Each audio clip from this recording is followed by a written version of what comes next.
సూర్యని చూస్తూ పసుపు తాడు తీసుకుని నెమ్మదిగా కిందకి వచ్చి సంధ్య పక్కన కూర్చొని ఉంది. ఏమైంది దీనికి? కరెంట్ షాక్ తగినట్లు అలా ఉంది.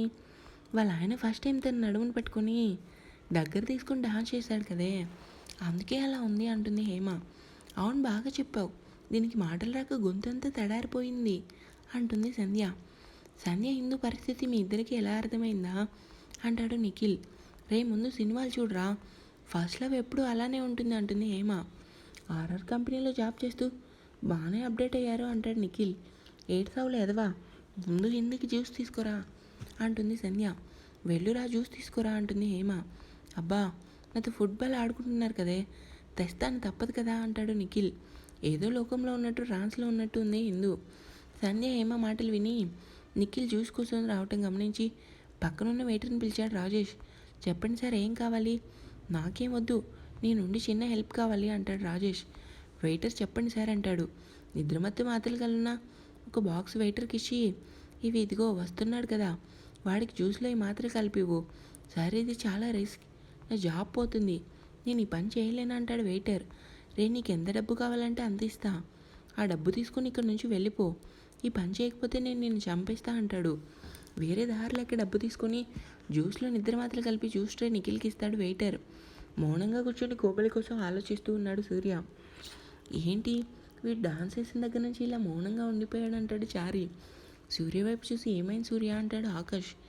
ఏం లేదు ఆకాష్, మనం ఇంకా ఇంటికి వెళ్దామా, పార్టీ ఆల్మోస్ట్ అయింది కదా అంటాడు సూర్య. సరే పద ఆకాష్ అని ముగ్గురు బయటకు వచ్చారు. మనసంతా ఎందుకు సడన్గా కంగారుగా ఉంది, ఏంటి నా మనసంతా కీడు శంకిస్తుంది అనుకుంటుంది హిందూ. హిందూ ఏమైంది, ఏదోటి మాట్లాడు. ఏం లేదు సంధ్య, మనం ఇంకా ఇంటికి వెళ్దామా, నిఖిల్ జ్యూస్ తీసుకొని వస్తున్నాడు, అది తాగెళ్దాం. సరేనే అని కామ్గా ఉంది హిందూ. మనసులో సూర్య నా కళ్ళని చూస్తే అంతగా నా దగ్గరకు వస్తున్నారు, ఎందుకు నా కళ్ళ వైపు అలా చేస్తున్నారు అనుకుంటూ సూర్య కోసం ఆలోచిస్తూ ఉండగా నిఖిల్ హిందూ ఇదిగో జ్యూస్ తాగు, హిందూ తాగు, ఇప్పటికే చాలా టైం అయిందంటాడు సంధ్య. సరే అని చెప్పి జ్యూస్ తీసుకొని తాగుతుంది హిందూ. కార్ డోర్ ఓపెన్ చేయగానే తన మనసంతా కంగారుగా ఏదో తెలియని అలజడికి గురైంది సూర్యకి. రే ఏమైందిరా, లోపలికి వచ్చో అంటాడు చారి. చారి మాటలకి లోకంలోకి వచ్చి కార్ లోపల కూర్చొని కార్ స్టార్ట్ చేశాడు. మనసులో ఏంటి ఉన్న పలంగా నా మనసు ఏదోలా జరుగుతుందనిపిస్తుంది అనుకుంటూ ఆలోచిస్తూ కార్ డ్రైవ్ చేస్తున్నాడు. వెనక సీట్లో కూర్చొని చారిని గట్టిగా హత్తుకొని, బాబాయ్ నువ్వు సూపర్, నిజంగా లవ్ యూ బాబాయ్ అంటాడు ఆకాష్. నెమ్మదిగా ఒరే సూర్య ఉన్నాడు, నువ్వు కాస్త నోరుముయ్, లేదంటే ఇద్దరి కార్లో నుండి దింపి హైవే రోడ్ అంతా నడుచుకుంటూ ఇంటికి వెళ్ళేలా చేస్తాడు. ముసిముసిగా నవ్వుకొని చారితో, అవును బాబాయ్, పబ్లో హిందూతో ఏం మాట్లాడావు అంటాడు ఆకాష్. చూసేసావా, అది సూర్య ఫోన్ నెంబర్ ఎందుకు ఇచ్చానరా అంటాడు చారి. నా నెంబర్ కూడా సంధ్యకి ఇవ్వచ్చు కదా అంటాడు ఆకాష్.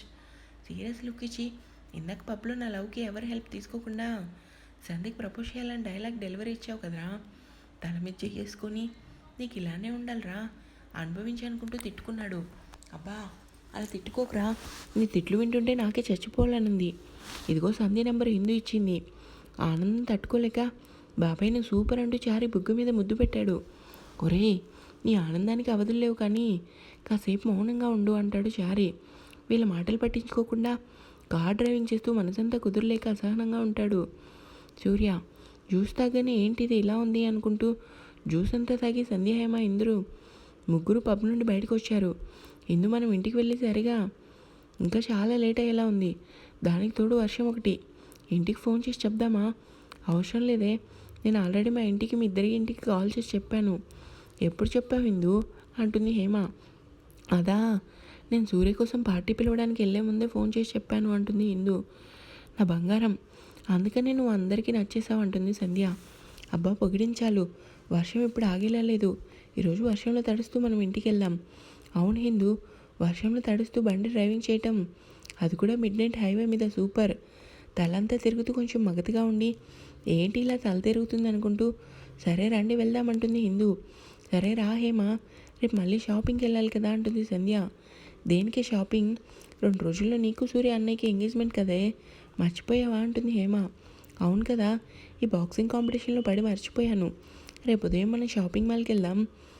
సరే కానీ పబ్లో చారి గారు ఏదో నెంబర్ ఇచ్చారు, ఎవరిదా నెంబర్? ఇంకెవరిది, మీ అన్నయ్యది.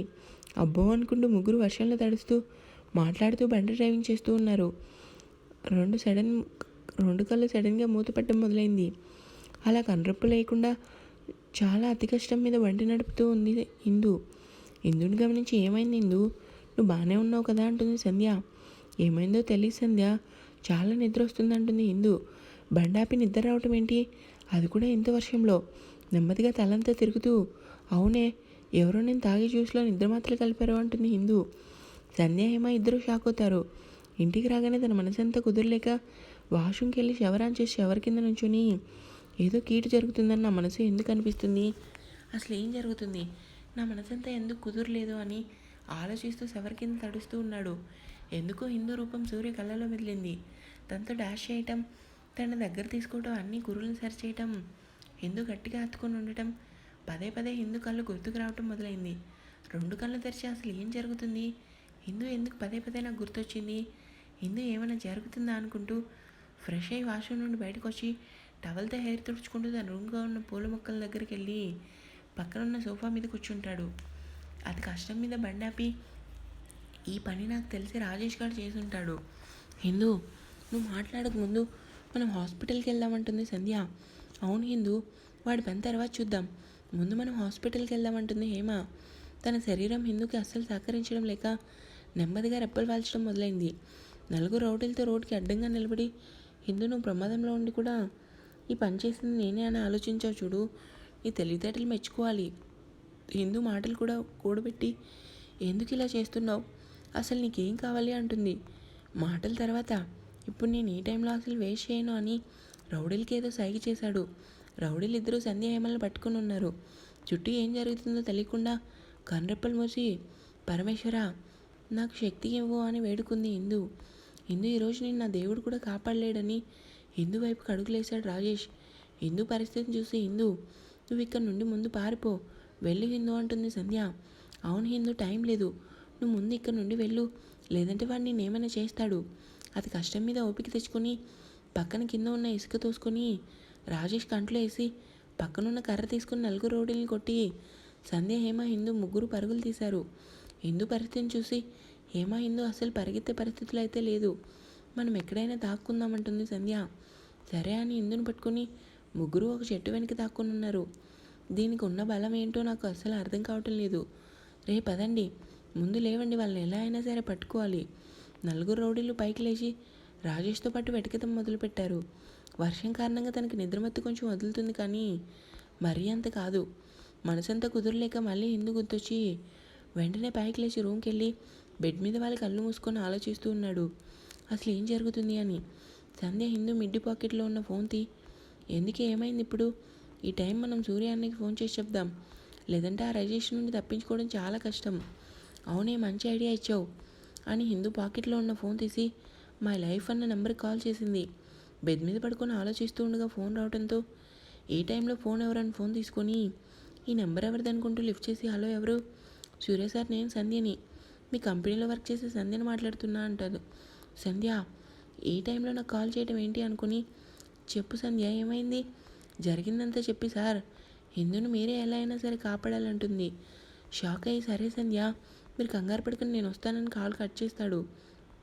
కాల్ కట్ చేసి సూర్య ఫోన్ లొకేషన్ షేర్ చేసి హిందూ పాకెట్లో పెట్టి అమ్మయ్య అనుకుంటూ నెమ్మదిగా ఊపిరి పీల్చుకొని ఉండగా రౌడీలు వెనక నుంచి వచ్చి మళ్ళీ సంధ్య హేమలు పట్టుకుని ఉన్నారు. హిందూ ఓపిక తెచ్చుకొని, పరిగెత్తు హిందూ అని గట్టిగా అరిచింది సంధ్య. మనసులో పరమేశ్వర అనుకుంటూ వాళ్ళని కొట్టే ఓపిక లేక నెమ్మదిగా అడుగులేస్తూ వర్షంలో తడుస్తూ పరిగెడుతూ ఉంది హిందూ. హిందూ వైపు అడుగులేస్తూ, ఎంత దూరం పరిగెడతావో పరిగెత్తు హిందూ అనుకుంటూ హిందూ వైపు నవ్వుతూ అడుగులేశాడు. కార్ డ్రైవింగ్ చేస్తూ లొకేషన్ చూసి హిందూ నెంబర్ ట్రాక్ చేస్తూ కార్ ఫాస్ట్గా డ్రైవింగ్ చేస్తూ మనసులో అసలు ఈ రాజేష్ ఎవడు అనుకుంటున్నాడు సూర్య. కళ్ళు అతి కష్టం మీద తెరచి ఓపిక తెచ్చుకొని పరిగెడుతూ వెనక్కి తిరిగి రాజేష్ని చూసి హిందూ వెనక్కి అడుగులేసింది. వెనక ఉంది ఒక ముళ్ళ పొద. హిందూ మిడ్డీ టాప్ తగులుకొని టాప్ అంతా చీలుకుపోయింది. రాజేష్ దగ్గర రావటం గమనించి ఏం చేయాలో తెలియక, పరమేశ్వర నువ్వే నాకు శక్తినివ్వు అనుకుంటూ వేడుకుంటూ అంత కష్టంలో కూడా వర్షంలో నెమ్మదిగా పరుగులు తీసింది హిందూ. అడుగుల వేగం ఇంకా పెంచాడు రాజేష్. లొకేషన్ ఇదే అని కారు దిగి చుట్టూ చూశాడు. పక్కనున్న రెండు బండ్లను చూసి అడుగులేసి ఎటువైపు వెళ్ళారనుకుంటూ ఆలోచిస్తూ నెంబర్ ట్రాక్ చేస్తూ ఇక్కడే చూపిస్తుంది కానీ హిందూ వాళ్ళు ఎక్కడికి వెళ్ళినట్టు అనుకుంటూ చుట్టూ వెతకటం మొదలుపెట్టాడు. ఇక ఓపిక నశించి కింద పడిపోయింది ఇందు. సూర్య రావడం చూసి గట్టిగా సూర్య సార్ అని పిలిచింది సంధ్య. పక్కనే ఉన్న రౌడీ సంధ్య చెంప మీద కొట్టాడు. సంధ్య అంటూ ఏడుస్తూ ఉంది హేమ. వెంటనే తిరిగి చూశాడు. చెట్టు వెనక నీలం రంగు డ్రెస్ కనిపించింది. ఇది సంధ్య వాయిస్ అంటే ఇందు ఇక్కడే ఉంది అనుకుని చెట్టు దగ్గరికి వెళ్ళాడు అంతే. సూర్య కోపం తారాస్థాయిలో చేరుకుంది. సూర్య రాగానే నలుగురు రౌడీలు సంధ్య హేమల్ని వదిలి సూర్య చుట్టూ రౌండప్ చేశారు. సూర్యని కొడదామని చేయి లేపాడు. పిడికిలు బిగించి ఒక షాట్ ఇచ్చాడు కడుపు మీద. వాడి నోటి నుండి రక్తం కాడుతూ పడిపోయాడు. పక్కనే ఉన్న ఇనుపరాడు తీసుకొని ఇంకో రౌడీ సూర్యని కొట్టిపోయాడు. సూర్య వెంటనే పక్కకు తప్పుకొని వీపు మీద బలంగా తన్నాడు. మూడవ రౌడీ సూర్యుని మెడ మీద పట్టుకొని నాలుగో రౌడీకి సైగ చేశాడు. వెంటనే మోచేతి వెనుక ఉన్న మూడవ రౌడీని కొట్టి ఎదురుగా వస్తున్న నాలుగో వాడిని కాలుతో తన్నాడు. వెంటనే ఇద్దరు కింద పడిపోయారు. సార్ హిందూ అని ఏడుస్తూ ఉంది. ముందు మీ ఇద్దరు నా కారులో కూర్చొని ఉండండి, నేను హిందూ తీసుకొస్తా. సంధ్య హేమ ఏడుస్తూ తప్పక సూర్య కారు దగ్గరికి వెళ్ళారు. రౌడీ చేతిలో ఉన్న ఇనుపరాడు తీసుకొని హిందూ కోసం ముందుకు కదిలాడు సూర్య. హిందూ పడిపోగానే నవ్వుతూ హిందూ వైపు అడుగులేసి హిందూ చేతిని తన బూటు కాలుతో తొక్కాడు రాజేష్. కళ్ళు మూసుకొని ఓపిక లేక పడుకుంది హిందూ. హిందూ కోసం వెతుకుతూ ఎదురుగా ముళ్ళ పొద చూసి షాక్ అయ్యాడు. హిందూ డ్రెస్ పిచ్చి పిచ్చిగా ఉండటం చూసి రెండు కళ్ళు ఎర్రగా మారాయి. పిడికిలు మరింతగా బిగుసుకుంది. ముందుకు కదిలాడు. మనసులో పరమేశ్వర కాపాడు అని వేడుకుంది. షర్ట్ బట్టలు విప్పుతూ నిన్ను ఈరోజు ఆ దేవుడు కూడా కాపాడలేడు ఎందు అనుకుంటూ గట్టిగా నవ్వుతున్నాడు రాజేష్. నడుస్తూ ఎవరో కాల్ చేసి మాట్లాడి ఫోన్ కట్ చేసి ఎదురుగా ఉన్న హిందూని చూడగానే తన గుండాగినంత పని అయింది సూర్యకి. షర్ట్ బట్టలు విప్పుతూ నీ సూర్య వస్తాడని కలలు కంటున్నావా హిందూ ఆకాంక్ష అని మళ్ళీ గట్టిగా నవ్వుతాడు రాజేష్. హిందూ చలనం లేకుండా కింద పడిపోవడం, రాజేష్ హిందూ చేతిని తొక్కిపెట్టి ఉంచడం. సూర్య కోపం ఎంతగా వచ్చిందంటే సూర్య పిడికిల బలానికి చేతిలో ఉన్న ఫోన్ ముక్కలైంది.